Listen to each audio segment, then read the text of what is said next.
Assalamualaikum warahmatullahi wabarakatuh. Salam Pramuka. Halo teman-teman, ayo kita belajar bersama. Sebelum kita belajar, perkenankan saya untuk berkenalan dengan teman-teman. Perkenalkan, nama saya Diana Rohmatul Nisa. Saya kerap dipanggil Diana. Sebelumnya, saya akan membacakan sekilas tentang saya. Nama saya Diana Rohmatul Nisa. Tempat tanggal lahir saya di Blitar, 28 Mei 2000. Alamat saya di Desa Kawedusan, Kecamatan Ponggok, Kabupaten Blitar. Pendidikan saya, MI saya di MI Al-Huda Kawedusan, MTS saya di MTS Al-Mawadah 2, Ciwut, Ngelegok, Blitar. MA saya di MAN 1, Kabupaten Blitar. Sekarang saya lagi menempuh pendidikan di UIN Said Ali Rahmatullah Tulungagung, semester 6. Pengalaman organisasi saat ini, saya Wakil Ketua merangkap anggota Dewan Kerja Cabang Blitar masa bakti 2019-2023. Yang kedua, saya pernah menjadi anggota bidang penelitian dan evaluasi Dewan Kerja Cabang Blitar. Dulu saya saat Madrasah Aliyah, saya pernah menjadi koordinator si Infokom Ambalan RA Kartini MAN 1 Kabupaten Blitar. Dan yang terakhir, saya anggota jurnalistik MAN 1 Kabupaten Blitar. Oke teman-teman, kali ini kita akan berbicara tentang kepramukaan tingkat penegak. Teman-teman tahu nggak sih apa itu pramuka atau apa itu gerakan pramuka? Sebelum kita mendengarkan penjelasan kali ini, mari kita tarik nafas terlebih dahulu, siapkan alat tulisnya, dan dengarkan dengan seksama. Sudah siap? Dengarkan dengan seksama ya. Nah, kata pramuka merupakan singkatan dari Praja Muda Karana, yang memiliki arti jiwa muda yang suka berkarya. Tetapi sebelum singkatan itu ditetapkan, kata pramuka asalnya diambil oleh Sultan Hamengkubuwono IX dari kata poromuko, yang berarti pasukan terdepan dalam perang. Gerakan pramuka itu berasaskan Pancasila, memiliki tujuan untuk membentuk karakter pramuka. Tugas pokoknya gerakan pramuka adalah menyelenggarakan pendidikan kepramukaan. Dan fungsinya, gerakan pramuka itu menyelenggarakan pendidikan non-formal bagi kaum muda yang bersifat sukarela dan non-sara. Jadi, gerakan pramuka dan kepramukaan itu berbeda. Gerakan pramuka itu organisasinya, pramuka itu anggotanya, sedangkan kepramukaan itu adalah pendidikannya. Nilai dan prinsip dasar kepramukaan itu ada di dalam Trisatya dan Dasadharma. Kepramukaan itu juga ada metodenya teman-teman. Yang pertama adalah pengamalan kode kehormatan. Yang kedua, belajar sambil melakukan. Yang ketiga, berkelompok, kerjasama, kompetisi. Selanjutnya, kegiatannya yang menarik dan menantang. Kegiatan di alam terbuka, kehadiran orang dewasa yang memberikan bimbingan, dorongan, dan dukungan. Di dalam pramuka juga ada penghargaan berupa tanda kecakapan. Yang terakhir, satuan terpisah antara putri dan putra. Tadi disebutkan ada kehadiran orang dewasa yang memberikan bimbingan, dorongan, dan dukungan. Itu termasuk dalam sistem Among. Teman-teman tahu nggak sih sistem Among itu apa? Nah, sistem Among itu juga masuk di sistem pendidikan kepramukaan yang biasanya membentuk jiwa merdeka disiplin, dan berani dalam hubungan timbal balik antar manusia. Apa aja sih sistem Among itu? Ada 3. Yang pertama, ing marso sung tulodo.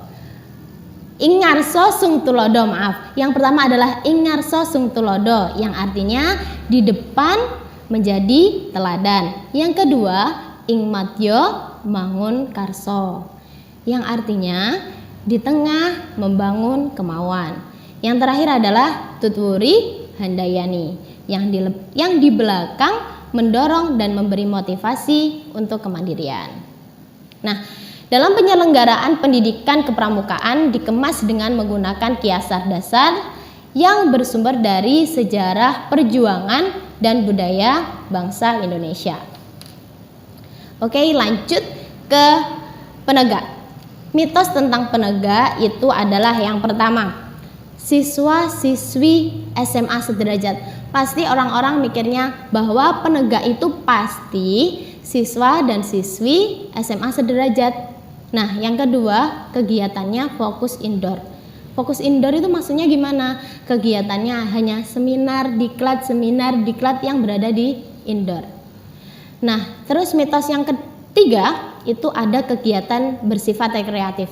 Kegiatan bersifat rekreatif itu apa sih? Nah, kegiatan bersifat rekreatif itu kegiatannya yang hahaha, ketawa sana ketawa sini.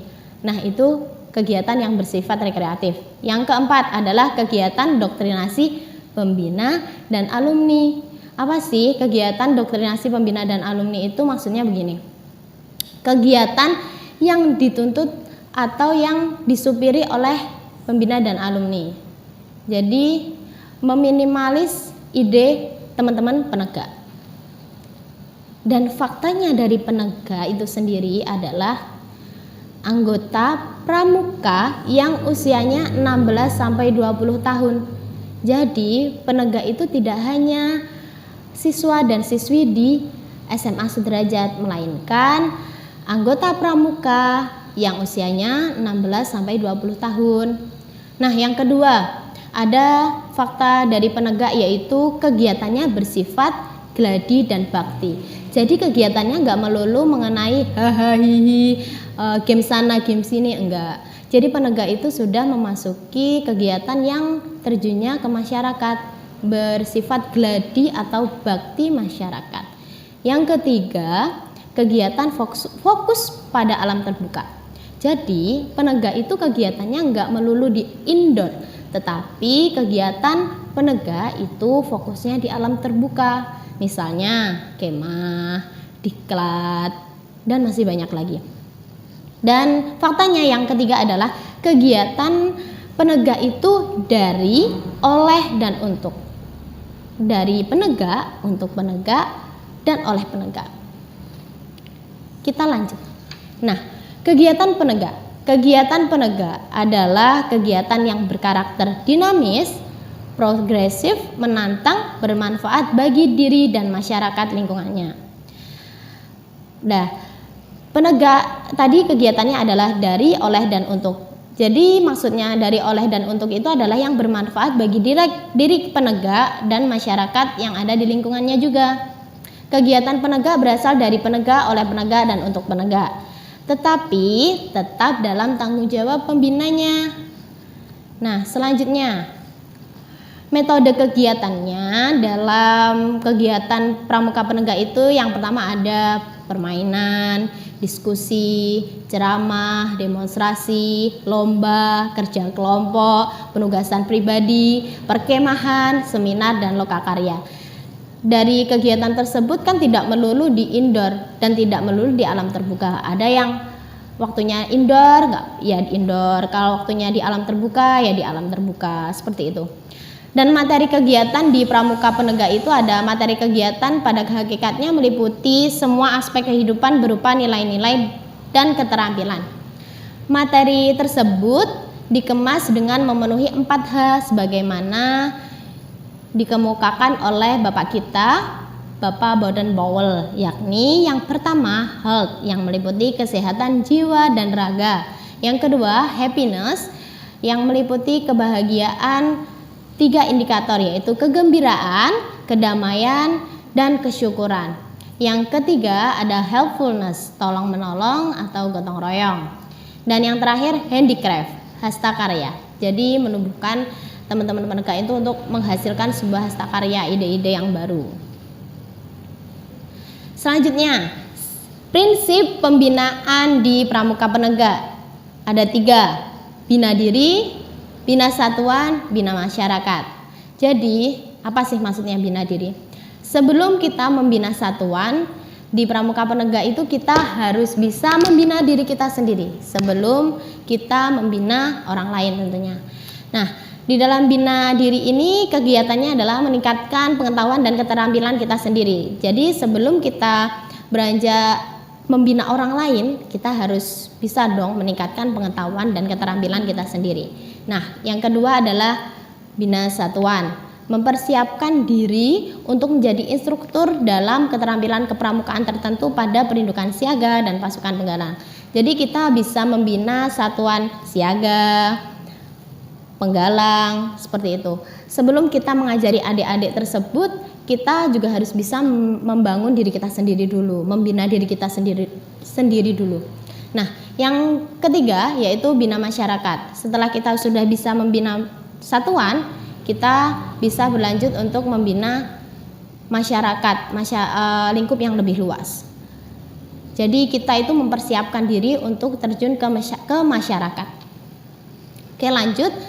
Wadah pembinaan di gugus depan. Yang pertama adalah ambalan penegak, yang kedua adalah sangga, yang ketiga adalah sangga kerja. Apa sih ambalan itu? Ambalan itu satuan gerak untuk golongan pramuka penegak yang menghimpun sangga dan dipimpin oleh pradana dengan didampingi pembina ambalan sebagai penasehat. Susunan dewan ambalan itu yang pertama pradana. Pradana itu meliputi putra dan putri. Yang kedua adalah pemangku adat, penjaga kode etik ambalan. Sebenarnya untuk pemangku adat itu tergantung dari gugus depan masing-masing. Ada yang ambilnya dari kakak kelas atau seniornya, tapi jika di sini itu sama-sama satu angkatannya. Jadi itu tergantung adat di gugus depannya masing-masing. Yang ketiga ada kerani. Kerani itu biasa disebut sekretaris ambalan. Yang selanjutnya ada bendahara. Yang selanjutnya itu biasanya ada koordinator masing-masing divisi dan diikuti anggota-anggota yang lain. Yang kedua adalah sangga. Sangga itu secara bahasa itu adalah penopang dan secara istilah sebagai penopang kegiatan yang dilakukan secara terus-menerus. Di dalam sangga itu ada 4 sampai 8 pramuka penegak dalam satu sangga. Nama sangga itu ada 5 kalau nggak salah. Yang pertama adalah perintis, pencoba, pendobrak, penegas, dan pelaksana. Oke, lanjut. Yang ketiga adalah sangga kerja. Sangga kerja adalah suatu kelompok dalam kegiatan di dalam ambalan. Misalnya teman-teman ada kegiatan penerimaan tamu ambalan, teman-teman pasti ada kepanitiaannya. Nah, panitia itu disebut dengan sangga kerja. Nah, biasanya teman-teman juga ada kegiatan lomba-lomba yang lain. Di situ juga pasti ada namanya sangga kerja atau panitia kegiatan. Oke. Di dalam pramuka penegak itu ada beberapa wadah pembinaan. Yang pertama tadi ada wadah pembinaan di gugus depan. Sekarang ada wadah pembinaan di satuan karya pramuka atau biasa disebut SAKA. Nah, SAKA ini adalah wadah pendidikan dan pembinaan guna menyalurkan minat, mengembangkan bakat dan menambah pengalaman para pramuka penegak dan pandega dalam berbagai ilmu pengetahuan dan teknologi serta keterampilannya. Nah, apa saja sih saka-sakanya? Nah, sakanya ada Saka Taruna Bumi, Saka Bakti Wisada, Saka Wana Bakti, Saka Bayangkara, Saka Bahari, Saka Dirgantara, Saka Kencana, Saka Wirakartika, Saka Pariwisata, Saka Widya Budaya Bakti, Saka Kalpataru, Kalau nggak salah itu saja sih. Coba teman-teman di browsing, kan sekarang lagi musimnya sekolah daring, pasti juga sering browsing. Itu saka-saka itu apa sih maksudnya, Kak? Nah, teman-teman juga bisa browsing apa sih maksud dari saka taruna bumi, apa sih maksud dari saka-saka yang lain. Nah, itu bisa di browsing di Google, banyak banget. Nah, lanjut. Wadah pembinaan juga ada loh di kuartir cabang atau kuartir-kuartir yang lain. Nah, apa sih wadah pembinaan di kuartir? Nah, di situ ada Dewan Kerja Pramuka Penegak dan Pandega adalah wadah pembinaan dan pengembangan kaderisasi kepemimpinan tingkat kuartir. Dewan Kerja Pramuka Penegak dan Pandega beranggotakan Pramuka Penegak dan Pandega yang dipilih dalam musyawarah Pramuka Penegak dan Pandega Putri Putra atau biasa disingkat Muspanitra. Muspanitra itu bersifat kolektif kolegial yang merupakan kegiatan integral dari kuartir. Wadah pembinaan di kuartir itu apa aja sih, Kak? Tingkatannya di mana aja? Nah, yang pertama itu ada DKR, Dewan Kerja Ranting. Dewan Kerja Ranting itu posisinya di kecamatan, biasanya dinamakan Dewan Kerja Ranting. Nah, yang kedua ada Dewan Kerja Cabang. Dewan Kerja Cabang itu biasanya di kabupaten, misalnya di Kabupaten Blitar, di Kabupaten Nganjuk, dan di kota juga, itu dinamakan Dewan Kerja Cabang. Nah, selanjutnya ada Dewan Kerja Daerah. Dewan Kerja Daerah itu posisinya berada di provinsi, misalnya Dewan Kerja Daerah Jawa Timur, Dewan Kerja Daerah Jawa Tengah, dan provinsi-provinsi yang lainnya. Yang selanjutnya yang paling atas adalah Dewan Kerja Nasional yang berada di pusat. Pusat itu misalnya kalau sekarang di Jakarta itu Dewan Kerja Nasional yang mengurus semua kegiatan tingkat nasional dan lain sebagainya. Oke, mungkin cukup sekian materi hari ini. Mohon maaf apabila ada kurang lebihnya. Wabillahi taufik wal hidayah. Assalamualaikum warahmatullahi wabarakatuh. Salam Pramuka.